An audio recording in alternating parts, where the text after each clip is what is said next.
131장 사랑은 영광의 비결이요 계명이다.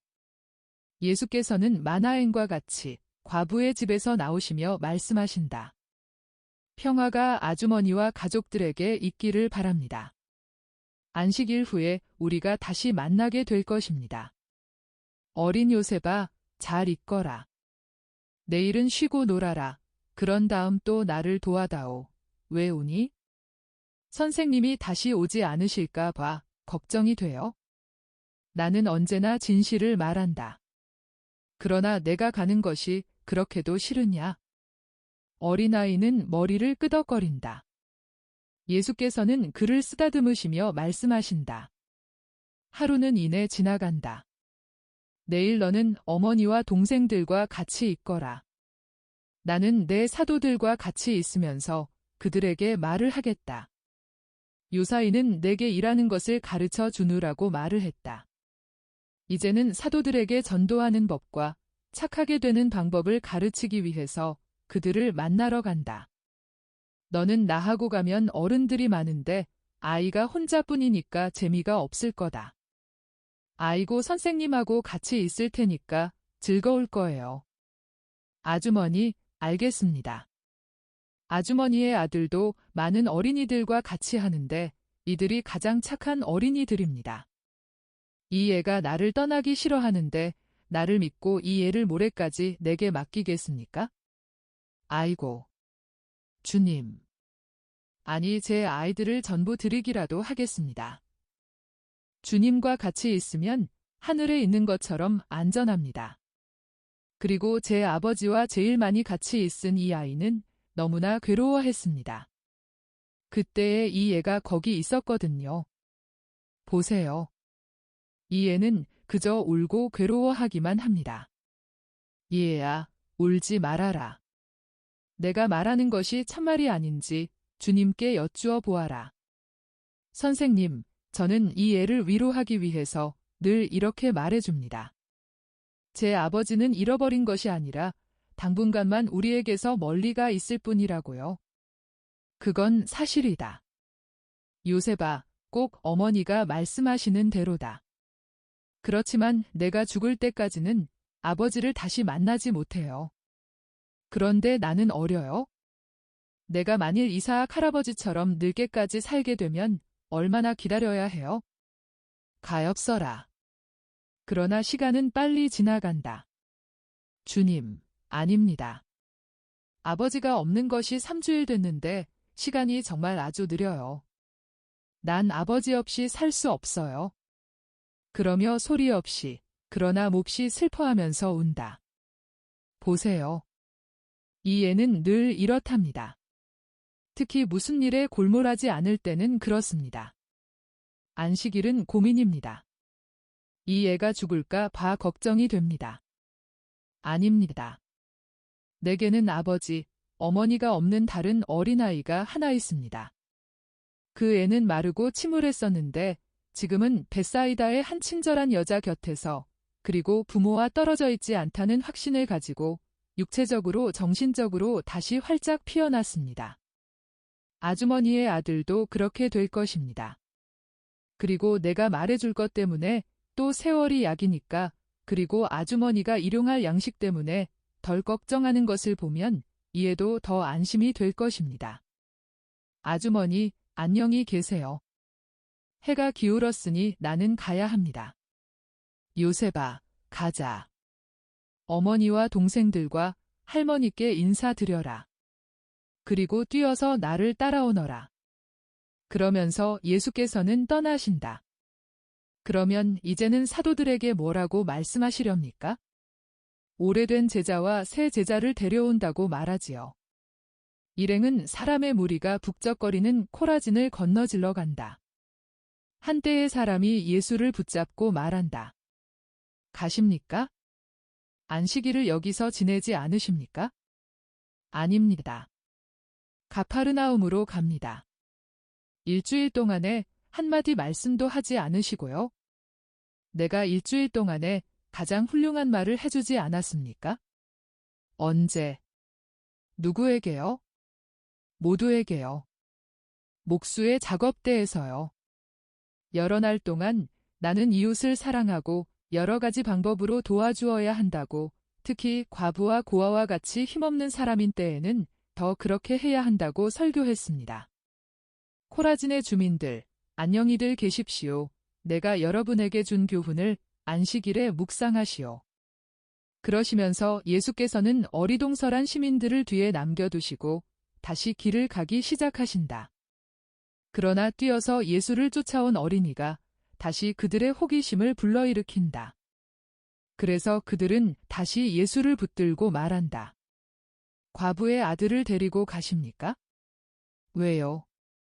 하느님이 아버지이시고 하느님 안에서 돌아가신 아버지도 만나리라는 것을 이 아이에게 가르치려고 그럽니다. 그리고 또 늙은 이사악 대신에 여기에도 믿는 사람이 있게 하려고 데려갑니다. 선생님의 제자들과 코라진 사람 셋이 있는데요. 내 제자들과 같이 있지 여기 있지는 않습니다. 이 아이는 여기 있을 것입니다. 안녕. 그리고 어린아이를 당신과 마나엔 사이에 두시고 마나엔과 말씀을 하시면서 들판을 지나 빨리 가파르나움 쪽으로 가신다. 그들이 가파르나움에 이르니 사도들은 벌써 와 있다. 옥상에 포도나무를 올린 정자의 그늘에 마테오를 둘러싸고 앉아서 아직 낫지 않은 동료에게 그들이 한 일을 이야기한다. 그들은 계단을 올라오는 가벼운 샌들 소리에 뒤를 돌아보다가 옥상의 낮은 담장 위로 조금씩 나타나는 예수의 금발 머리를 본다. 그들은 미소를 지으시는 예수께로 달려오다가 예수 뒤에 보잘것없는 어린아이가 있는 것을 보고는 화석처럼 굳어져서 멈추어 선다. 흰 아마포 옷을 입어 찬란하게 보이는 마나엔도 올라온다. 그 옷은 값진 허리띠의 아름다움으로 인하여 더 돋보이며 불꽃같이 새빨간 물을 들인 아마포 겉옷은 어떻게나 반짝이는지 비단으로 지은 것 같이 보이는데 어깨에만 겨우 고정되어 뒤로 일종의 긴 자락이 되어 있으며 가는 왕관형 금장식으로 고정된 고운 아마포 2권을 썼는데 그 왕관형 금장식이란 끌로 새겨진 금속판으로 그것이 그의 넓은 이마 한가운데를 가로질러 그에게 일종의 에집트 왕과 같은 풍채를 띠게 한다. 그가 있기 때문에 눈사태처럼 쏟아져 나오려는 질문들이 딱 막혔다. 그러나 눈들은 그것을 분명히 나타낸다. 그러나 서로 인사를 나누고 나서 이제는 예수 곁에 앉은 사도들이 어린아이를 가리키며 질문을 한다. 그런데 이 애는요? 이 애는 내가 가장 최근에 얻은 제자이다. 내 아버지 노릇을 하신 큰 요셉과 같이 목수인 어린 요셉이다. 그러므로 이 애가 내게는 매우 소중하고 나도 이 애에게 매우 소중하다. 애야, 그렇지. 이리 오너라. 내가 하도 많이 말하는 것을 들은 내 친구들을 소개해 주마. 이 사람은 시몬 베드로다. 이 세상에서 어린이들에게는 제일 좋은 사람이다. 이 사람은 요한이다. 큰 어린이인데 놀면서도 내게 하느님 이야기를 해줄 거다. 또 이 사람은 요한의 형, 야고보인데 형처럼 착실하고 친절하다. 저 사람은 시몬 베드로의 아우인데 어린 양처럼 온순하기 때문에 내가 이내 친하게 될 거다. 그리고 여기는 열성당원 시몬인데 아버지 없는 어린이들을 어떻게나 사랑하는지 만일 나하고 같이 있지 않았더라면 그런 어린이들을 찾아서 온 세상을 두루 돌아다닐 거다. 그리고 시몬의 유다, 그리고 그와 함께 벳사이다의 필립보와 나타나엘이 있다. 이 사람들이 얼마나 너를 바라다 보는지 알겠니? 이 사람들도 아이들이 있다. 그리고 어린이들을 사랑한다. 그리고 이 두 사람은 내 사촌들 야고보와 유다이다. 이 사람들은 내가 사랑하는 것은 무엇이든지 사랑한다. 그러니까 너도 사랑할 거다. 이제는 발이 아픈 마테오를 보러 가자. 그 사람은 그래도 까불면서 놀다가 뾰족한 돌멩이로 발을 상하게 한 어린이들에 대해서 앙심을 품고 있지 않다. 마테오, 그렇지. 아이고. 선생님, 안 품습니다. 이 애는 과부의 아들입니까? 그렇다. 매우 선량하지만 대단히 침울하게 지내고 있었다. 5. 가엾어라. 어린 야고보를 불러줄 테니 그 애하고 놀아라. 그러면서 마테오는 어린아이를 자기 가까이로 끌어당겨서 쓰다듬어 준다. 예수께서는 토마를 마지막으로 소개를 마치신다. 토마는 실제적인 사람답게 포도덩굴에서 포도송이 하나를 따서 어린아이에게 주는 것으로 소개를 보충한다. 예수께서는 다시 앉으시면서 이제는 너희들이 친구가 되었다 하고 결론을 내리신다. 그동안 어린아이는 그들 곁에 붙잡아 두고 있는 마테오에게 대답을 하면서 포도를 먹는다. 그런데 일주일 내내 혼자서 어디에 가 계셨습니까? 유나의 시모나 코라진에 가 있었다. 그것은 저도 압니다. 그러나 거기서 뭘 하셨습니까? 이사학에게 가셨습니까? 어른 이사학은 세상을 떠났다. 그러면요. 마테오가 내게 그 말을 하지 않았느냐? 아니요. 그저 저희가 떠난 다음 날부터 코라진에 가 계셨다는 말만 했습니다. 마테오는 너보다 더 충실하다. 마테오는 입을 다물 줄 안다. 그런데 너는 호기심을 억제할 줄을 모른다. 제 호기심이 아니라 모든 사람의 호기심입니다. 그렇다면 나는 사랑을 행동으로 설교하려고 코라진에 갔었다. 사랑을 행동으로요? 그게 무슨 말씀입니까? 하고 여럿이 묻는다. 코라진에는 아이 5을 데리고 병든 할머니를 모시고 있는 과부가 한 사람이 있다. 남편은 작업대 곁에서 갑자기 죽어서 곤궁과 끝내지 못한 일거리를 뒤에 남겼다. 코라진 사람들은 이 불행한 가족에 대해서 조그마한 동정심도 찾아낼 줄을 몰랐다. 나는 일을 끝내주려고 갔다. 그리고 야단법석이 벌어졌다. 물어보는 사람에, 항의하는 사람에, 그것을 하시게 내버려 두었다고 마테오를 몹시 꾸짖는 사람에, 감탄하는 사람에, 비난하는 사람에 가지각색이다. 하기는 비난하거나 항의하는 사람이 대부분이다. 예수께서는 소동이 일어난 것과 같이 가라앉게 내버려 두신다. 그리고 대답으로는 그저 이렇게만 말씀하신다. 그리고 모레 또 그 집에 간다. 끝마칠 때까지 이렇게 할 것이다. 또 적어도 너희만이라도 이해하기를 바라고 싶다. 코라진은 빽빽하고 배자가 없는 딱딱한 씨와 같다. 적어도 너희는 배자가 있는 딱딱한 씨가 되어야 한다. 얘야, 시몬이 내게 준 호두를 이리 다오. 그리고 너도 내 말을 잘 들어라. 이 호두가 보이지? 그리고 내가 이 호두를 든 것은 딱딱한 씨가 당장은 없기 때문이다. 그러나 비유를 이해하려면 자디나 종려나무 열매를 생각하고 가장 단단한 열매, 예를 들어 올리브의 씨를 생각해 보아라. 그것들은 틈이 없고 매우 단단하고 빽빽한 껍질로 된 꼭 닫힌 곽과 같은 것이다. 그것들은 폭력으로나 열 수 있는 미술 상자 같은 것이다. 그런데도 그것을 땅에 심거나 그저 땅에 놓기만 해도 어떤 행인이 지나가다가 흙 속으로 들어갈 만큼만 밟아서 들여보내게 되면 어떤 일이 일어나느냐? 껍질이 벌어져서 뿌리와 이 돋아난다. 어떻게 저절로 그렇게 되느냐? 우리는 그것을 깨뜨리려면 망치로 세게 쳐야 하는데 반대로 단단한 씨는 저절로 벌어진다. 도대체 그 씨는 마술이 걸렸단 말이냐? 아니다. 그 씨 안에는 과육이 있다. 5. 단단한 껍질에 비하면 악한 물건이다. 그런데도 그것은 훨씬 더 작은 물건인 배자에게 영향을 준다. 그리고 이 배자가 지렛대 노릇을 해서 껍질을 밀어 열고 뿌리와 잎을 가진 식물을 주는 것이다. 단단한 씨를 땅에 묻어 보아라. 그리고 기다려라. 어떤 것은 돋아나고 어떤 것은 그렇지 않는 것을 볼 것이다. 싹이 트지 않은 씨를 꺼내서 망치로 두드려 깨뜨려 보아라. 그것들은 속이 빈 씨라는 것을 알게 될 것이다. 그러니까 단단한 씨를 벌어지게 하는 것은 땅의 습기나 따뜻한 기운이 아니라 과육, 혼, 즉 부풀어서 지렛대 노릇을 해서 껍질을 벌어지게 하는 배자이다. 이것은 비유이다. 그러나 이 비유를 우리에게 적용하자. 내가 해서는 안 되는 무슨 일을 했느냐?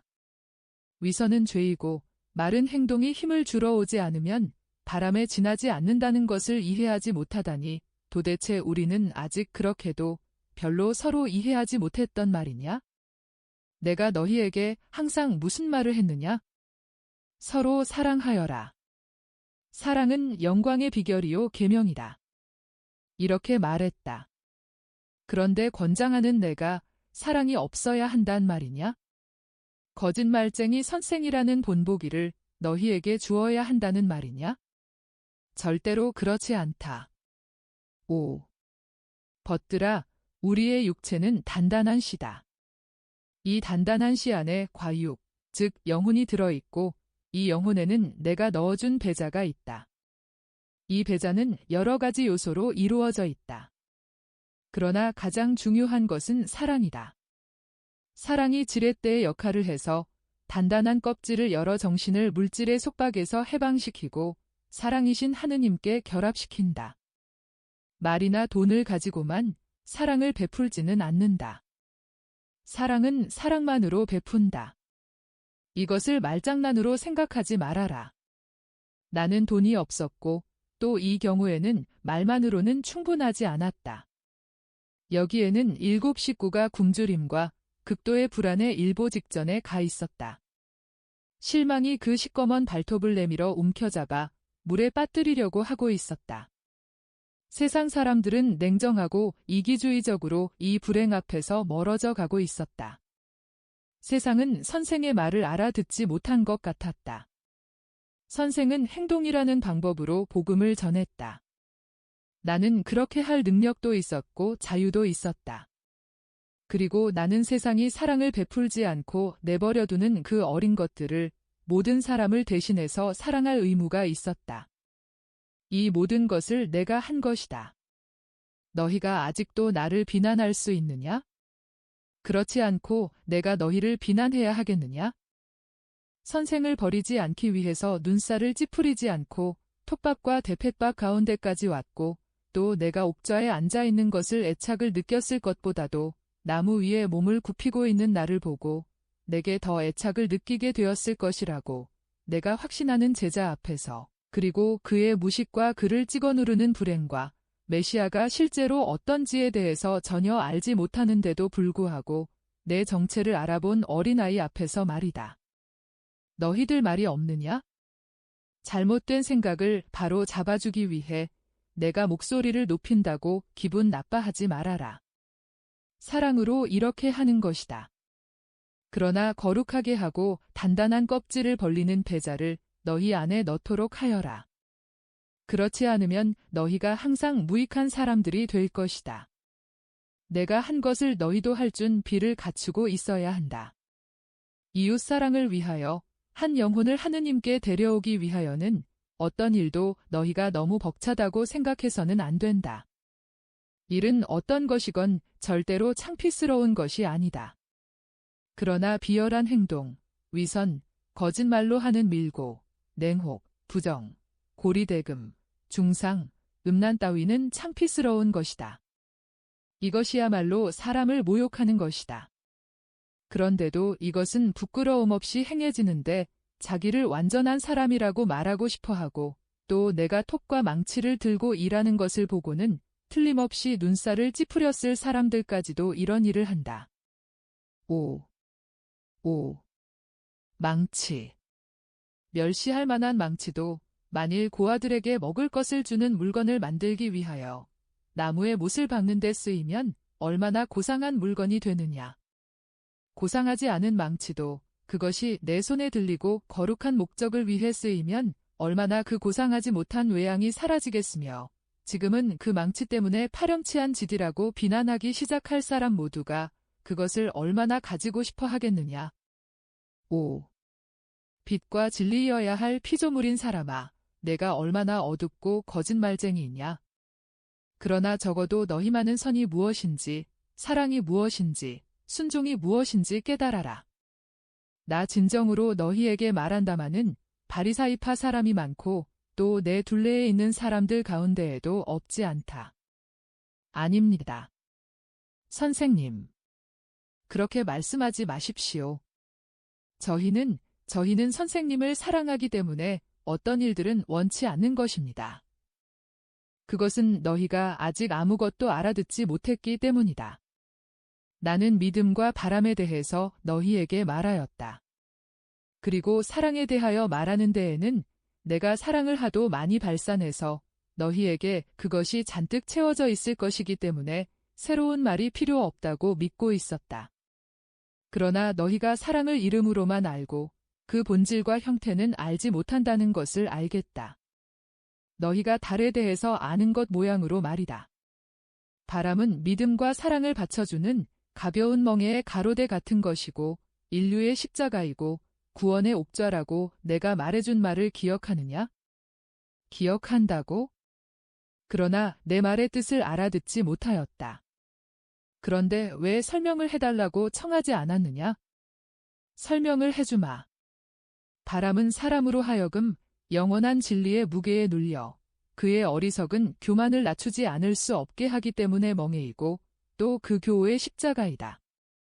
그의 주님이신 하느님께 바라는 사람은 자기를 신이라고 선언하고 싶어하는 그의 교만을 필연적으로 깎아내리고 자기는 아무것도 아니고 하느님은 전부이시며 자기는 아무것도 할 수 없고 하느님은 무엇이든지 다 하실 수 있으며 사람인 자기는 지나가는 먼지이고 하느님은 먼지에게 영원이라는 상을 주시어 더 높은 단계로 올려주시는 영원하신 분이라는 것을 인정한다.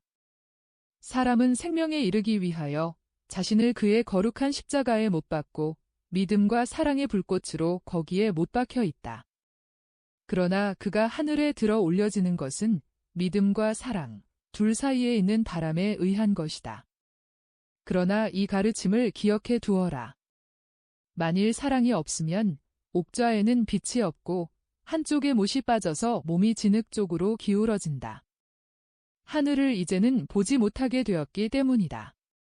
사람은 이렇게 해서 바람의 유익한 결과의 효과를 없애버리고 마침내 믿음 자체도 열매를 맺지 못하는 것이 되게 하고 만다. 그것이 사람이 대신덕 셋 중에 둘에서 떨어져 나오면 무기력과 죽음을 가져오는 냉기에 빠지기 때문이다. 가장 보잘것없는 일에 있어서도 하느님을 물리치지 말아라. 그런데 이교도적인 교만 때문에 이웃을 돕기를 거절하는 것은 하느님을 물리치는 것이다.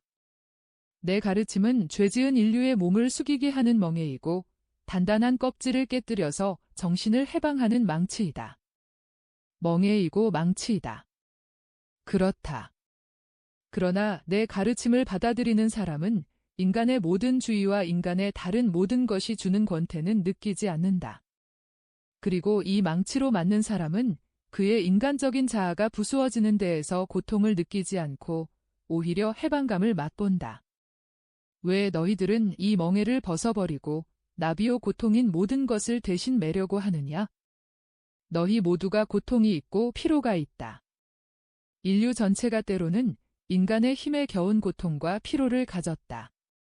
그의 몸을 굽게 하고 그의 입술에서 어린이다운 미소를 빼앗아가고 그의 정신에서는 태평한 마음을 빼앗아가서 인간적으로 말하면 결코 어린이다운 것이 되지 못하게 하는 크고 무거운 짐을 벌써부터 그 작은 어깨에 메고 있는 이 어린이와 같은 어린아이에서부터 그 긴 일생의 모든 실망과 피로와 무거운 짐과 상처를 가지고 무덤을 내려다보는 노인에 이르기까지. 그러나 내 가르침과 내 믿음에는 이 견디기 어려운 무거운 짐을 덮어주는 것이 들어있다. 그렇기 때문에 내 가르침을 기쁜 소식이라고 부르는 것이다. 그리고 내 가르침을 받아들이고 그것을 따르는 사람은 이 세상에서부터 지극히 행복할 것이니 그것은 그를 위로해 주시는 하느님을 모실 것이고 마치 다정스러운 자매들을 둔 것 같이 그의 길을 쉽고 밝게 해주는 덕행들을 가지겠기 때문이다. 이 자매들은 그의 손을 붙잡고 등불을 켜서 그의 길과 생활을 밝혀주고 그가 피로한 몸을 땅에 조용히 넘어지게 내버려 두어서 천국에 가서 다시 깨어나게 될 때까지 하느님의 영원한 언약들을 노래해준다. 사람들아, 너희가 도움을 받고 위로를 받을 수 있는데 어찌하여 피로하고 비탄에 잠기고 실증나고 진절이 나고 비관하고자 하느냐? 어찌하여 내 사도들인 너희도 너희 사명에 대하여 실증을 느끼고 그것이 어렵고 엄격함을 느끼고자 하느냐? 어린아이와 같은 신뢰를 가지고 있으면 그 임무를 수행하는 것을 지극히 쉽게 느끼고 즐거운 열의만을 느낄 터인데 말이다. 그리고 그 임무가 하느님을 알지 못하고 회개하지 않는 사람들에게는 엄혹하지만 하느님께 충실한 사람들에게는 마치 길에서 자기 어린 것을 부축해주면서 그의 확실치 않은 발이 조약돌에 걸리지 않고 가시덤불이나 뱀굴을 밟지 않고 도랑에 빠지지 않게 일일이 일러주어 그것들을 알아서 죽지 않게 하는 어머니와 같다는 것을 깨닫고 느끼기가 그렇게도 쉬운데 말이다. 지금 너희는 슬퍼하고 있다. 너희 비탄은 그 시작이 매우 보잘것없는 것이었다.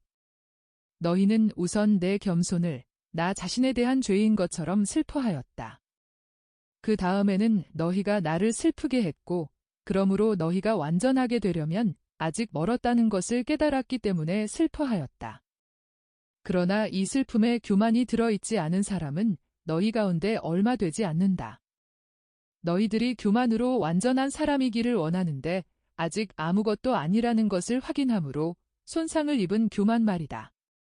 꾸지람을 받아들이고 인간적인 것을 초월하는 목적에서 완전하기를 원한다는 다짐을 마음속으로 하면서 너희가 잘못 생각했다는 것을 인정하며 동의하는 겸손을 가지기만 하여라. 그런 다음 내게로 오너라. 내가 너희들을 꾸중한다. 그러나 너희를 이해하고 동정한다. 사도들인 너희들 내게로 오너라. 그리고 물질적인 고통과 정신적인 고통과 영적인 고통으로 괴로워하는 사람들 너희 모두 내게로 오너라. 영적인 고통은 하느님 사랑을 위하여 또 열의를 가지고 악으로 돌아가는 일 없이 너희를 거룩하게 하고 싶은데 그렇게 할 줄을 모르는 데에서 오는 고통으로 너희에게 주어지는 것이다. 성화의 길은 길고 알 수 없으며 때로는 입안의 독약 맛을 느끼며 어둠 속을 걸어가고 앞으로 나아가지 못한다고 생각하고 하늘의 액체를 마시지 못하고 또 이 영적인 눈먼 상태가 바로 완전의 요소라는 것도 알지 못하는 길손이 모르는 사이에 완성되기도 한다. 빛과 즐거움을 누리지 못하면서 전진을 계속하고 아무것도 보지 못하고 느끼지 못한다고 해서 물러서지도 않고 멈추어 서지도 않고 하느님께서 내게 더 없는 기쁨을 주시지 않는 한 내가 앞으로 나아가지는 못한다고 말하는 사람은 지극히 행복하고 3번 행복하다. 너희들에게 분명히 말하지만 지극히 어둡던 길이 하늘의 풍경으로 빠져나가면서 갑자기 대단히 환해질 것이다. 이 용맹한 사람의 경우에는 독약이 인간적인 것에 대한 맛을 모두 없애버린 다음 천국의 단맛으로 변할 것이다. 그래서 그 용맹한 사람들은 이게 어떻게 된 일인가? 왜 내가 이렇게 단맛과 이렇게 큰 기쁨을 맛보는 것인가? 하고 말할 것이다. 그것은 그들이 끝까지 꾸준하였으므로 하느님께서 이 세상에서부터 천상에 있는 것으로 그들을 몹시 기쁘게 하시겠기 때문이다. 그러나 그동안 견디어내기 위하여는 피로하고 지친 너희들, 너희 사도들, 그리고 하느님을 찾으면서 그들이 이 세상에서 만나는 고통 때문에 울고 외로운 가운데에서 기진맥진하는 모든 사도, 너희와 함께 내게로 오너라. 내가 너희 원기를 회복시켜 주겠다. 내 멍에를 메어라. 내 멍에는 무거운 짐이 아니라 받쳐주는 것이다. 내 가르침을 사랑하는 아내처럼 껴안아라.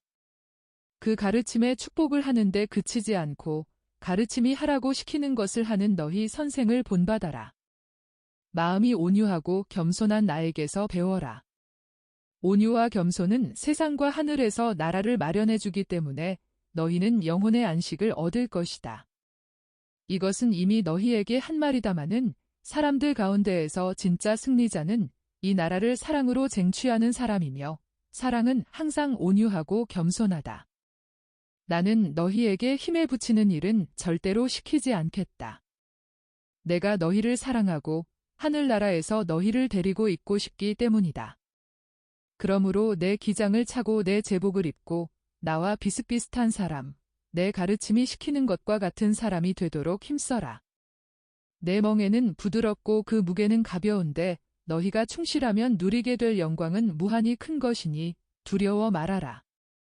그 영광은 무한하고 영원하다. 잠깐 너희를 떠나겠다. 아이를 데리고 호수 쪽으로 가겠다. 이 애가 친구들을 만날 것이다. 그런 다음 식사를 같이 하자. 요셉아, 오너라. 나를 사랑하는 어린이들을 내게 소개해 주마. 132장. 마음은 할례를 받지 않는다. 먼저 본 환시 때와 같은 장면. 예수께서는 벌써 어린 요셉의 손을 잡으시면서 과부에게 작별 인사를 하시며 그에게 말씀하신다. 내가 돌아올 때까지는 이방인이면 몰라도 아무도 오지 않을 것입니다. 그러나 누가 오거든 내가 틀림없이 온다고 말하면서 모레까지 붙잡아 두시오. 선생님, 그렇게 말하겠습니다. 그리고 만일 병자들이 있으면 선생님이 가르쳐 주신 대로 제 집에 머무르게 하겠습니다. 그러면 안녕히 계시오. 그리고 평화가 당신과 함께 있기를 바랍니다. 마나엔, 갑시다. 이 짤막한 정보로 나는 병자들과 불행한 사람들이 예수를 찾아 코라진으로 왔었고 예수께서는 일에 의한 교훈에 기적에 의한 교훈을 합치셨다는 것을 알게 되었다. 그리고 코라진이 여전히 무관심한 채로 있는 것은 그곳이 경작할 수 없는 황량한 땅이라는 표이다. 그러나 예수께서는 당신께 인사하는 사람들에게 아무 일도 없었던 것처럼 인사를 하시면서 읍내를 지나가신다. 그리고 중단되었던 마나엔과의 대화를 다시 시작하신다. 마나엔은 마케론테로 돌아갈까, 아직 한 주일을 더 머무를까 생각해 본다. 그동안 가파르나움의 집에서는 안식일을 준비한다. 약간 다리를 저는 마테오는 동료들을 맞이하여 그들에게 시원한 물과 과일을 내오며 그들의 전도에 대해서 알아본다. 베드로는 벌써 바리사이파 사람들이 집 근처에서 서성거리는 것을 보고 뽀로통에 있다. 제자들은 우리 안식일을 잡치려고 하는 거야? 나는 누구더러 선생님 마중을 가서 제자들을 머쓱하게 놔두시고 벳사이다로 가시라고 말씀드리게 하겠어. 그렇지만 선생님이 그렇게 하실 거라고 생각해? 하고 그의 아우가 묻는다. 그리고 아랫방에는 선생님을 기다리는 저 불쌍한 사람이 있단 말이야 하고 마테오가 말한다. 그 사람은 누가 배로 벳사이다에 데려가고 나나 누구 다른 사람이 선생님 마중을 나갈 수 있을 거야? 그렇지, 그래 하고 가족이 벳사이다에 있기 때문에 기꺼이 그리 갈 마음이 있는 필립보가 말한다. 더군다나, 자, 보라고. 오늘은 율법학자들이 경비를 강화했단 말이야. 시간을 허비하지 말고 가자고. 자네들은 병자를 데리고 정원으로 해서 집 뒤 길로 가게. 나는 자네들이 탈 배를 무화과나무 우물에 대겠어. 그리고 야고보도 그렇게 하고. 열성당원 시몬과 예수님의 사촌들은 선생님 마중을 가고. 나는 마귀 들린 사람하고 같이 가지 않겠어 하고 가리옷 사람이 선언한다. 왜? 마귀가 자네한테 대들까 봐 겁이 나나? 요나의 시몬, 날 귀찮게 굴지 마라. 내가 안 간다고 말했으면 안 가는 거야? 예수의 사촌들과 같이 예수 마중을 나가게. 싫어. 어이구. 배로 가세. 싫어. 아니, 대관절 어떡하겠다는 거야? 자넨 언제나 회방을 놓는 사람이란 말이야. 나는 있는 곳에 그대로 있고 싶어, 여기에. 나는 아무도 무섭지 않아. 그래서 도망치지 않아. 또 게다가 선생님도 자네들 생각을 고맙게 여기지 않으실 거야. 그래서 또 다른 꾸지람 설교를 듣게 될 텐데 나는 자네들 때문에 설교를 듣고 싶지 않단 말이야. 자네들이나 가게. 나는 여기 남아서 찾아오는 사람들에게 사정이나 알려주지. 바로 그게 안 된단 말이야. 다들 가든지 아니면 아무도 안 가든지 하고 베드로가 외친다. 그러면 아무도 안 가는 거야? 선생님이 여기 계시니까? 저기 오신단 말이야 하고 길 쪽을 살피고 있던 열성당원이 정색을 하고 말한다. 베드로는 불만이어서 수염 속에서 투덜거린다. 그는 다른 사람들과 같이 예수의 마중을 나간다. 처음 인사가 끝난 다음 그들은 예수께 여러 시간 전부터 예수께서 오시기를 부모와 같이 기다리고 있는 소경이요 벙어리인 마귀 들린 사람에 대하여 말씀드린다. 마테오가 설명한다. 그 사람은 생기가 없는 것 같습니다. 그 사람은 빈 부대더미에 쓰러져서 다시는 움직이지 않았습니다. 부모들은 선생님께 희망을 걸고 있습니다. 오셔서 식사를 하시고 나서 그 사람을 구제하십시오. 아니다. 지금 곧 보러 가겠다. 어디 있느냐? 아래층 방 화덕 곁에 있습니다. 제가 그 사람과 부모를 거기 있게 한 것은 망을 보는 것 같은 바리사이파 사람들이 많이 있고 율법 교사들도 있기 때문입니다. 그렇습니다. 그리고 그 사람들을 기쁘게 해주지 않는 편이 더 낫습니다 하고 베드로가 투덜댄다. 시몬의 유다는 여기 없느냐? 하고 예수께서 물으신다. 그 사람은 집에 그대로 있습니다. 그 사람은 언제나 다른 사람들과 달리 해야 하거든요 하고 베드로가 또 투덜댄다. 예수께서는 그를 바라다 보신다. 그러나 나무라지는 않으신다. 그리고 마침 베드로에게 아이를 맡기시고 집 쪽으로 빨리 가신다. 베드로는 아이를 쓰다듬어 주고 허리띠에서 호각을 꺼내면서 말한다. 하나는 내 것이고 하나는 내 아들의 것이다. 내일 저녁 내 아들을 만나라고 너를 데려가마. 이 호각들은 내가 예수님 이야기를 해준 목자더러 만들어 달라고 한 거다. 예수께서는 집 안으로 들어가셔서 식기를 정리하는 일에 골몰한 채 하는 유다에게 인사를 하시고는 화덕에 기대어 지은 낮고 어두운 일종의 식량 저장실 쪽으로 직접 가신다. 병자를 나오게 하시오 하고 예수께서 명령하신다. 가파르나움 사람이 아닌 그러나 이 고장의 바리사이파 사람들보다도 더 한층 무뚝뚝한 바리사이파 사람이 말한다. 저 사람은 병자가 아니라 마귀 들린 사람입니다. 이것 역시 정신의 병입니다. 그러나 저 사람은 눈과 혀가 묶여 있습니다. 그것도 역시 마귀 들림을 지체와 기관에까지 확장하는 정신의 병입니다. 만일 당신이 내가 말을 마저 하게 가만 있었더라면 그것이 무슨 뜻인지를 알았을 것입니다. 사람이 병들었을 때 피 속에 있는 열도 피에서부터 몸의 이 부분 저 부분을 침범하는 것입니다. 바리사이파 사람은 어떻게 대꾸할지를 몰라서 입을 다문다. 마귀 들린 사람이 예수 앞에 끌려 나왔다. 마테오가 말한 것과 같이 꼼짝하지 않는다. 그는 마귀로 인하여 단단히 부자유스럽게 되었다. 그동안 사람들이 많이 왔다. 말하자면 오락시간에 사람들이 구경거리가 있는 곳에 어떻게나 빨리 몰려드는지 놀랍다. 이제는 가파르나움의 거물들도 있는데 그 가운데에는 바리사이파 사람 넷과 야이로 그리고 한 구석에는 질서를 유지한다는 핑계로 로마의 백부장이 있고 그와 함께 다른 도시의 사람들도 있다. 하느님의 이름으로 이 사람의 눈동자와 혀에서 나가라. 내 명령이다. 이 사람을 내게서 풀어주어라.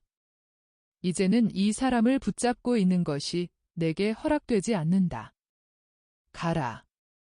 예수께서 손을 펴고 명령하시며 외치신다. 기적은 마귀의 분노한 울부짖음으로 시작되어서 해방된 사람이 다윗의 후손. 다윗의 후손. 거룩하신 분이며 임금님. 하고 외치는 기쁨의 절규로 끝난다. 어떻게 해서 저 사람이 자기를 고쳐준 사람이 누구인지 알지요? 하고 어떤 율법교사가 묻는다. 그야 이 모두가 연극이니까요. 이 자들은 연극을 하라고 매수된 겁니다. 하고 한 바리사이파 사람이 어깨를 들썩하면서 말한다. 하지만 누가 매수했단 말입니까? 당신에게 질문하는 것이 허락된다면 말이오 하고 야이로가 묻는다. 당신까지도 말이오. 그러면 무슨 목적으로? 가파르나움을 유명하게 하려고요. 어리석은 말을 해서 당신 지성의 가치를 떨어뜨리지 말고 거짓말로 당신 혀를 더럽히지 마시오. 당신은 그것이 사실이 아니라는 것을 알고 있습니다. 그리고 당신이 어리석은 말을 한다는 것을 깨달아야 할 것입니다. 여기서 일어난 일은 이스라엘의 여러 곳에서 일어났습니다. 그러면 매수하는 사람이 사방에 있단 말입니까? 사실 나는 이스라엘에서는 서민들이 대단히 부자라는 것을 알지 못했었습니다. 당신들은, 그리고 당신들과 같이 다른 모든 유력자들은 분명히 이 일에 돈을 내지 않을 것이니까 말입니다. 그렇다면 서민이 돈을 내는 거지요. 선생님을 사랑하는 유일한 사람인 서민이 말입니다. 당신은 회당장인데 그를 사랑합니다. 여기에는 마나엔이 있고 베다니아에는 데오필로의 라자로가 있습니다. 이 사람들은 서민이 아닙니다. 그러나 그 사람들은 정직합니다. 나도 그렇고요. 그리고 우리는 무슨 일에도 아무도 속이지 않습니다. 더구나 믿음의 일에서는 더욱 속이지 않습니다. 우리는 감히 그렇게 하지 못합니다. 우리는 하느님을 두려워하기 때문이고 또 하느님의 마음에 드는 것은 정직이라는 것을 깨달았기 때문입니다. 바리사이파 사람들은 야이로에게 등을 돌리고 병이 고쳐진 사람의 부모를 공격한다. 누가 당신들에게 이리로 오라고 말했소? 누가요? 많은 사람이 말했습니다. 이미 병이 고쳐진 사람들이나 그들의 부모요. 하지만 그 사람들이 당신들에게 무엇을 주었소? 주다니요. 선생님이 이 애를 고치실 거라는 보증을 주었지요. 하지만 저 사람이 정말 병이 들었었소? 아이고. 음험한 사람들. 당신들이 이 모두가 조작이라고 생각하는 겁니까? 가다라에 가보시오. 그리고 믿지 않으면 이스마엘의 안나의 가족의 불행에 대해서 알아보시오. 가파르나움 사람들은 분개해서 떠들썩하게 시위를 하는데 나자렛 근처에서 온 갈릴레아 사람들은 말한다. 그렇긴 해도 저 사람은 목수 요셉의 아들인데. 예수께 충실한 가파르나움 주민들은 외친다. 아닙니다. 그분은 당신도 그렇다고 말씀하시고 병이 고쳐진 사람도 하느님의 아들이여 다윗의 후예라고 부른 그분입니다. 그러나 당신들의 단언으로 민중을 더 이상 열광케 하지 마시오. 벨제부시오. 아이고. 독설가. 하느님을 모독하는 사람. 마귀 들린 놈. 마음이 눈먼 사람들. 우리를 파멸시키는 사람. 메시아의 기쁨까지도 우리에게서 빼앗아 가려는 거요. 응? 고리대 금업자들. 바싹 마른 조약돌 같은 사람들. 굉장한 야단법석이다. 물을 좀 마시려고 부엌으로 물러가셨던 예수께서 마침 때 맞추어 문지방에 나타나셔서 바리사이파 사람들이 되풀이하는 이치에 닿지 않는 비난을 다시 한번 들으신다. 마귀들이 그 사람에게 복종하는 것을 보면 그 사람은 벨제붓에 지나지 않아요. 그의 아비 데벨제붓에 지나지 않아요. 그의 아비 데벨제붓이 그를 돕는 거지요. 그래서 다만 마귀들의 왕 벨제붓의 영향으로만 마귀들을 쫓아내는 것입니다. 예수께서는 문지방에 두 단을 내려오셔서 엄하고 침착하게 곧바로 앞으로 나아가시어 바로 율법학자와 바리사이파 사람들의 집단 앞에서 걸음을 멈추신다. 그리고 꿰뚫어 보는 눈길로 그들을 똑바로 들여다보시며 말씀하신다. 이 세상에서도 적대하는 파당으로 갈라진 나라는 내부적으로 약해져서 쉽게 공격을 받게 되고 이웃 나라들이 유린해서 예속시키는 것을 우리가 봅니다. 이 세상에서도 반대되는 파당으로 갈라진 도시는 번영을 잃는 것을 우리가 봅니다. 식구들이 미움으로 서로 갈라진 집안도 마찬가지입니다. 그런 가족은 쇠퇴해서 산산조각이 나서 아무에게도 소용이 되지 않고 동양인들의 웃음을 사게 됩니다. 화합은 의무일 뿐 아니라 좋은 솜씨이기도 합니다. 화합하면 사람들이 예속하지 않고 강하고 사랑하는 사람으로 있을 것이니까요. 개인적인 이익을 갈망해서 분리와 억압으로 이끌릴 때에 애국자들이나 동양인들이나 같은 가족의 식구들이 이것을 깊이 생각해야 할 것입니다. 분리와 억압은 이 집단 저 집단을 서로 대립시키고 애정을 파괴하기 때문에 항상 위험한 것입니다. 사실 세상의 지배자들이 이용하는 것은 이 좋은 솜씨입니다. 우리에게는 지극히 괴로운 로마의 그 부정할 수 없는 힘을 살펴보시오. 로마는 세계를 지배합니다. 그러나 지배한다는 같은 목적과 오직 하나의 의지로 결합해 있습니다. 그들 가운데에도 분명히 대립과 반감과 반항이 있을 것입니다. 그러나 이것이 밑바닥에 남아 있습니다. 표면으로는 분열이 없고 소란이 없는 오직 하나의 덩어리일 뿐입니다. 그들은 모두가 같은 것을 원하고 있고 또 원하기 때문에 성공합니다. 그리고 같은 것을 원하는 동안은 성공할 것입니다. 빈틈없는 단결의 이 인간적인 예를 보고 이렇게 생각하시오. 이 세상의 자식들이 저러하니 사탄은 어떠하겠는가? 우리가 볼 때의 저들은 사탄들입니다. 그러나 저 이교도들의 악마성은 사탄과 그 부하마귀들의 악마성에 비하면 아무것도 아닙니다. 세월도 없고 끝도 없고 계략과 악의가 한이 없는 저 영원한 나라 그곳에서는 하느님과 사람들을 해치는 것을 즐기며 해치는 것을 숨쉬듯 하고 그것이 저주스러울 만큼 완전히 잔인하고 고통스러운 유일한 즐거움이 되어 있는 그곳에서는 해친다는 오직 한 가지 의지로 일치한 마귀들의 융합이 이루어졌습니다.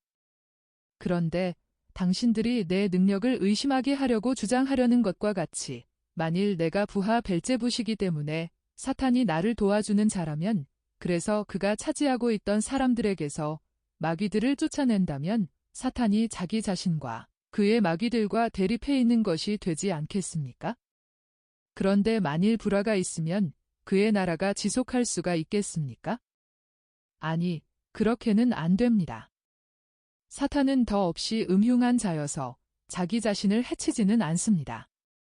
그놈은 사람들의 마음속에 그의 왕국을 확장하는 것을 노리지 축소하는 것을 노리지는 않습니다. 그놈의 생활은 훔치고 해치고 거짓말하고 상처를 입히고 혼란시키는 것입니다.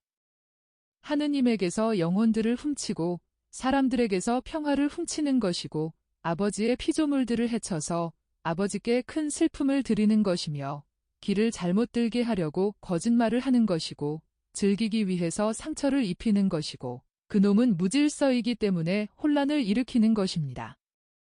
그런데 그놈은 변할 수가 없습니다. 그놈은 영원히 같은 존재이고 같은 방법을 씁니다. 그러나 이 물음에 대답하시오. 만일 내가 벨제붓의 이름으로 마귀를 쫓아낸다면 당신들의 아들들은 누구의 이름으로 마귀를 쫓아냅니까? 그렇다면 그들도 벨제붓이라고 인정하려는 것입니까? 그러나 만일 당신들이 그렇게 말하면 그들은 당신들을 중상하는 사람으로 볼 것입니다. 그리고 만일 그들의 성덕이 대단해서 비난에 대해서 반응을 일으키지 않으면 이스라엘에 마귀가 많다고 인정하므로 당신들 자신이 자기를 심판하게 될 것입니다. 그리고 하느님께서는 마귀라고 비난을 받은 이스라엘의 아들들의 이름으로 당신들을 심판하실 것입니다. 심판이 어디에서 오건 심판이 인간의 영향으로 매수되지 않은 곳에서는 결국 당신들의 아들들이 당신네 심판자가 될 것이기 때문입니다. 그리고 만일 사실이 그런 것과 같이 내가 하느님의 영으로 마귀들을 쫓아내면 하느님의 나라와 그 나라의 왕이 당신들에게 왔다는 증거입니다. 이 왕은 너무나 큰 힘을 가지고 있어서 그의 나라에 반대하는 어떤 힘도 그에게 대항할 수가 없을 지경입니다. 그렇기 때문에 나는 내 나라의 아들들의 권리를 침해하는 자들인 마귀들을 결박해서 그놈들이 차지하고 있는 곳에서 나가게 강요해서 그들의 희생물을 내가 다시 차지하도록 돌려주게 하는 것입니다. 힘센 사람이 살고 있는 집에 들어가서 정당하게나 부정하게 얻은 그의 재산을 빼앗으려고 하는 사람은 혹 이렇게 하지 않던가요? 그 사람은 이렇게 합니다. 그 사람은 들어가서 집에 있는 사람을 묻고 내게서 빼앗아 갔던 재물을 그에게서 도로 빼앗습니다. 그리고 나만이 강한 사람이고 장차올 세월의 아버지이고 평화의 왕이기 때문에 나만이 이렇게 할 수 있습니다. 장차올 세월의 아버지라고 당신이 말할 적에 무슨 뜻으로 말한 것인지 설명해 주시오. 새 세기까지 살겠다고 믿는 것입니까?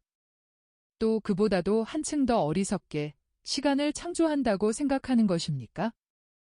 보잘것없는 사람인 당신이 시간은 하느님의 것입니다 하고 한 율법학자가 묻는다. 그런데 율법학자인 당신이 그것을 내게 묻는단 말입니까? 시작은 있지만 끝이 없을 세기가 있으리라는 것, 그리고 그것이 내 세기일 것이라는 것을 모르십니까?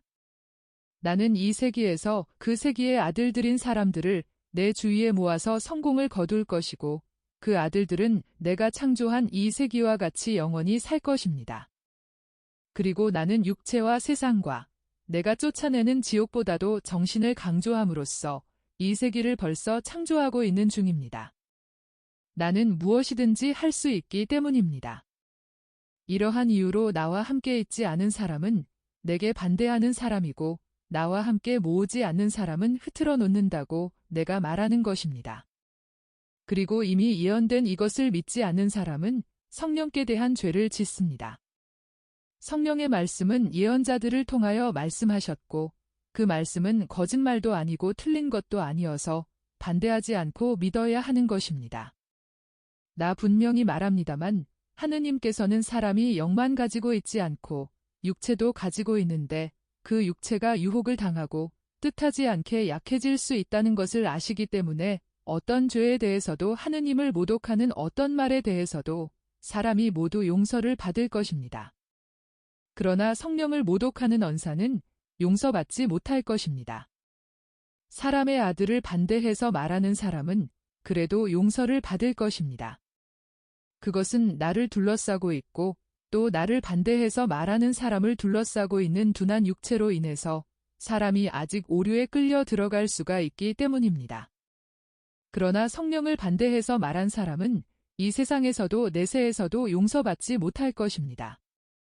그것은 진리는 본질적으로 명백하고 거룩하고 부정할 수 없는 것이며 오류로 이끌어가지 않는 방식으로 정신에 나타나기 때문입니다. 이런 뜻에서 스스로 오류를 원하는 사람이 오류를 범하는 것이기 때문입니다.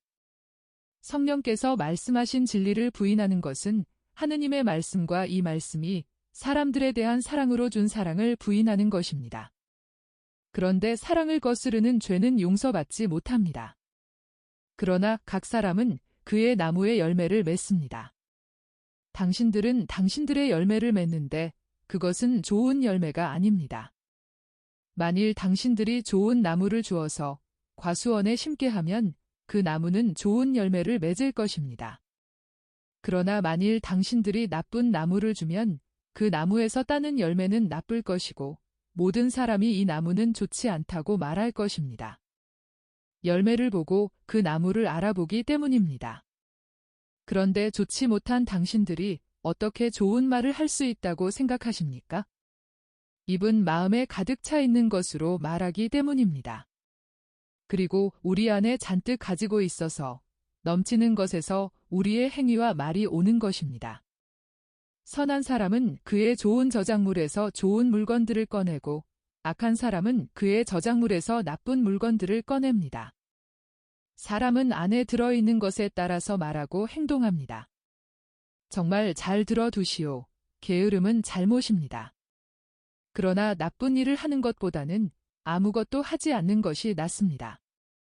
또 분명히 말합니다만 쓸데없는 말이나 악에 있는 말을 하는 것보다는 입을 다물고 있는 편이 더 낫습니다. 비록 침묵이 무의라 하더라도 혀로 죄를 짓기보다는 차라리 침묵을 지키시오. 한가함으로 한 말은 어떤 말에 대하여도 심판날에 사람들에게 그의 무죄를 증명하라고 요구되리라는 것을 확언합니다. 그리고 사람들은 그들이 한 말로 무죄가 증명되기도 하고 그들의 말로 인하여 단죄를 받을 것이라는 것도 분명히 말합니다. 따라서 한가한 것 이상의 말을 그렇게도 많이 하는 당신들은 조심하시오. 그 말들이 한가한 말일 뿐 아니라 해를 끼치는데 그것도 내가 당신들에게 말하는 진리에서 사람들의 마음을 멀리 떠나가게 할 목적으로 그렇게 하기 때문입니다. 바리사이파 사람들은 율법학자들과 서로 상의한다. 그리고는 모두 함께 공손한 체하며 청한다. 선생님, 우리가 보는 것을 믿기가 더 쉽습니다. 그러니 선생님께서 선생님의 말씀하시는 분이라는 것을 우리가 믿을 수 있게 표를 하나 보여주십시오. 당신들은 내가 사람이 된 말씀이라고 여러 차례에 걸쳐 알려주신 성령을 거스르는 죄가 당신들 안에 있다는 것을 알아차립니까? 내가 여러 가지 예언적인 표를 앞세우고 뒤따르게 하면서 정해진 때에 와서 성령께서 말씀하시는 것을 행하는 말씀이요 구세주라는 것을 말입니다. 그들은 이렇게 대답한다. 우리는 성령은 믿습니다. 그러나 우리 눈으로 어떤 표를 보지 않으면 어떻게 선생님을 믿을 수 있습니까? 그렇다면 당신들의 눈으로 감각할 수 있는 내 행동을 믿지 않으면서 어떻게 신령한 행동을 하는 영을 믿을 수 있습니까? 내 생활에는 표가 가득 차 있습니다. 그런데 그것이 아직 충분하지 않습니까? 충분하지 않습니다. 나는 나 자신이 넉넉치 않다고 대답하겠습니다. 이것은 충분하지 않습니다. 표를 찾는 간음하고 타락한 이 세대에는 표가 하나밖에 주어지지 않을 것입니다. 그것은 요나의 표입니다. 과연 요나가 사흘 동안 고래 뱃속에 들어가 있었던 것과 같이 사람의 아들도 사흘 동안 땅속에 들어가 있을 것입니다. 나 분명히 말합니다마는 니니베 사람들이 심판날에 다른 모든 사람과 함께 부활해서 이 세대를 반대하고 단죄할 것입니다. 그들은 예언자 요나의 목소리를 듣고 회개했지만 당신들은 회개하지 않았기 때문입니다. 그런데 여기에는 요나보다 더한 어떤 사람이 있습니다. 또 이와 같이 남쪽 나라의 여왕이 부활해서 당신들을 반대하고 단죄할 것입니다. 그것은 그 여왕이 솔로몬의 지혜의 말을 들으려고 땅끝에서 왔었기 때문입니다. 그런데 여기에는 솔로몬보다 더한 어떤 사람이 있습니다. 왜 이 세대를 간음하고 타락했다고 말씀하십니까? 이 세대가 다른 세대들보다 더 그렇지는 않습니다. 다른 세대들에 있었던 것과 같은 성인들이 있습니다. 이스라엘 사회는 변하지 않았습니다. 선생님은 우리를 모욕하십니다. 당신들은 당신들의 영혼을 해침으로써 스스로 당신들을 모욕합니다. 당신들의 영혼을 진리에서 멀어지게 하고 따라서 구원에서 멀어지게 하기 때문입니다. 그래도 당신들에게 대답은 하겠습니다. 이 세대는 옷과 거죽으로만 거룩하고 속으로는 거룩하지 않습니다. 이스라엘에는 같은 사물을 가리키는 같은 이름들이 있습니다. 그러나 사물의 실제는 없습니다. 같은 풍습이고 같은 옷이고 같은 의식이지만 거기에는 정신이 들어있지 않습니다. 당신들이 간통자인 것은 당신들이 하느님의 율법과의 영적인 결혼을 벌이고 불륜의 두 번째 결합으로 사탄의 율법과 결혼했기 때문입니다. 당신들은 탈락성의 지체에만 할례를 받았지 마음의 할례는 받지 않았습니다. 그리고 당신들이 나쁜 것은 자신을 악마에게 팔았기 때문입니다. 내 말은 끝났습니다. 선생님은 우리를 너무 모욕하십니다.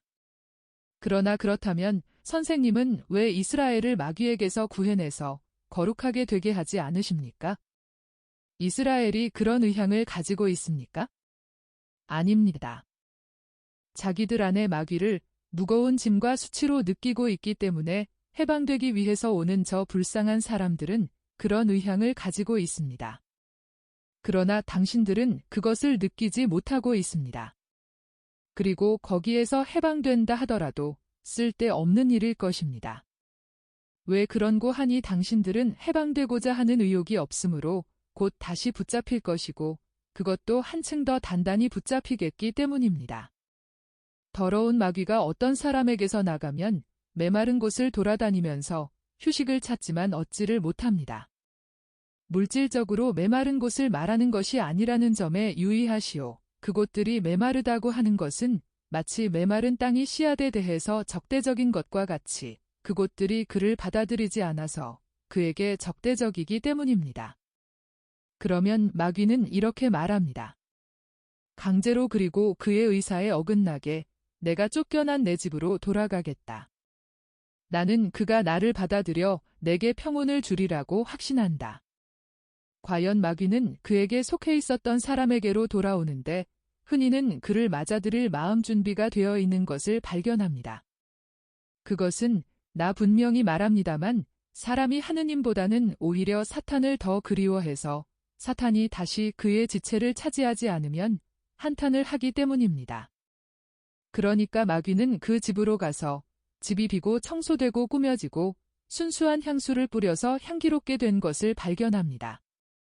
그러자 그 마귀는 그 집을 다시 잃고 싶지 않기 때문에 다른 마귀 7을 가서 데려옵니다. 그래서 그보다 더 고약한 마귀 7놈과 함께 그 집에 들어가서 모두 자리를 잡습니다. 그리고 한번 회개했다가 다시 타락한 어떤 사람의 이 두 번째 처지는 첫 번째 처지보다 더 나쁩니다. 그것은 사람이 어느 정도까지 사탄에게 애착을 느끼고 하느님께 대해서 배은망덕하는지를 마귀가 평가할 수 있기 때문이고 또 하느님께서는 사람들이 당신의 은총을 짓밟은 곳에는 다시 오지 않으시고 또 한 번 마귀에게 차지되었던 사람들은 더 심하게 차지되는 것을 다시 환영하기 때문입니다. 악마 정신에 다시 빠지는 것은 이미 한 번 나았던 치명적인 폐병에 다시 걸리는 것보다 더 나쁩니다. 그것은 더 이상 개선될 수도 없고 나을 수도 없습니다. 세례자에 의해서 회개하였다가 나보다는 악에 대해서 더 애착을 느끼기 때문에 다시 죄인이 된 이 세대도 이와 같을 것입니다. 찬성이나 항의에서 오는 것이 아닌 웅성거리는 소리가 군중 사이에서 일어난다. 군중이 이제는 얼마나 많이 몰려오는지 정원과 옥상은 물론 거리까지도 꽉 찼다. 낮은 담에 걸터앉은 사람들도 있고 어떤 사람들은 정원에 있는 무화과 나무에 올라가 있고 옆집 정원에 있는 나무에도 올라가 있다. 모두가 예수와 그분의 적대자들 사이에 벌어지는 토론을 듣기를 원하기 때문이다. 웅성거리는 소리는 먼 바다에서 기슭으로 오는 파도와 같이 입에서 입으로 전해져서 예수의 가장 가까이에 있는 사도들, 즉 베드로와 요한과 열성당원과 알페오의 아들들에게까지 이른다. 과연 다른 사도들은 혹은 옥상에 혹은 부엌에 있고 가리옷의 유담하는 길 위에 군중들 틈에 있다. 그리고 베드로와 요한과 열성당원과 알페오의 아들들이 이 웅성거리는 소리를 알아듣고 예수께 말한다. 선생님, 어머님과 형제들이 왔습니다. 저기 밖에 길에 계신데 선생님께 말씀드리려고 하기 때문에 선생님을 찾습니다. 그분들이 선생님을 찾으려고 여기까지 오신 것은 확실히 중요한 동기 때문일 것이니까 그분들이 선생님께 오실 수 있도록 비키라고 군중에게 명령하십시오. 예수께서는 머리를 들어 군중 뒤에서 알페오의 요셉이 몹시 흥분해서 당신에게 말하는 동안 울지 않으시려고 애쓰시는 어머니의 괴로워하시는 얼굴을 보신다. 그리고 요셉이 고집하는데도 불구하고 어머니께서 여러 번 되풀이해서 힘있게 부정하시는 표를 보신다. 예수께서는 또 분명히 괴로워하고 진저리 내는 시몬의 당황한 얼굴도 보신다. 그러나 예수께서는 미소도 짓지 않으시고 명령도 하지 않으신다. 예수께서는 고민하시는 어머니가 고통 당하시는 것을 그대로 내버려 두시고 사촌들도 있는 그 자리에 그대로 내버려 두신다. 예수께서는 눈을 내리떠서 군중을 내려다보시고 또 당신 곁에 있는 사도들에게 대답하시고 의무보다는 핏줄을 더 강조하려고 하는 멀리 있는 분들에게도 대답하여 이렇게 말씀하신다.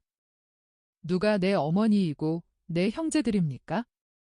그리고 의무를 애정과 혈연 위에 두시고 또 아버지를 섬기기 위하여 당신을 어머니께 메어놓는 관계를 부인하기 위하여 당신 감정을 억제해야 하는 노력 때문에 창백해지는 얼굴로 엄한 눈길을 돌리시고 횃불의 붉은 빛과 거의 많이 된 달의 은백색빛 아래 당신 주위로 몰려드는 군중을 커다란 손짓으로 가리키시며 말씀하신다. 여기 내 어머니와 내 형제들이 있습니다. 하느님의 뜻을 행하는 사람들은 내 형제이고 자매이며 내 어머니입니다. 나는 다른 형제자매와 어머니가 없습니다. 그리고 내 일가 친척들도 제일 먼저 그리고 다른 모든 사람들보다 더 완전하게 하느님의 뜻을 행해서 일체의 다른 의사나 혈연과 애정의 목소리를 전적으로 희생하기까지 하면 내 형제자매와 어머니가 될 것입니다. 군중은 마치 갑자기 바람이 불어서 흔들린 바다소리같이 더 큰 웅성거리는 소리를 낸다. 율법학자들은 저 사람은 마귀 들렸다. 제 핏줄까지 모른다고 한다고 말하면서 도망하기 시작한다. 친척들은 저 사람 미쳤어. 제 어머니까지 괴롭힌단 말이야. 하고 말하면서 앞으로 나아온다. 사도들은 말한다. 정말이지 이 말씀은 아주 영웅적인 말씀이야. 군중은 이렇게 말한다. 선생님이 우리를 그처럼 사랑하시는구먼. 성모님은 요셉과 시몬과 함께 간신히 군중을 해치신다. 성모님은 그저 상냥하실 뿐인데 요셉은 아주 미친 듯이 화가 났고 시몬은 어쩔 줄을 모른다. 그들은 예수 가까이에 왔다. 그리고 요셉은 즉시 예수를 공격한다. 자네는 미쳤어. 자넨 모든 사람을 모욕한단 말이야. 자넨 어머니조차도 존경하지 않아. 그러나 이제는 내가 여기 왔으니까 내가 자네가 그러지 못하게 막겠어. 자네가 일꾼으로 여기저기 다닌다는 게 참말인가? 그래, 그게 사실이라면 자넨 왜 자네 가게에서 일을 해서 어머니를 봉양하지 않나? 게으르고 배은망덕하는 자네가 자네 일은 전도하는 거라고 말하면서 그 다음에는 돈을 벌려고 다른 사람 집에 가서 일을 한다면 왜 그런 거짓말을 하는 건가? 정말이지 내게는 자네가 마귀 들려서 횡설수설하는 것 같이 생각되네. 대답해보게.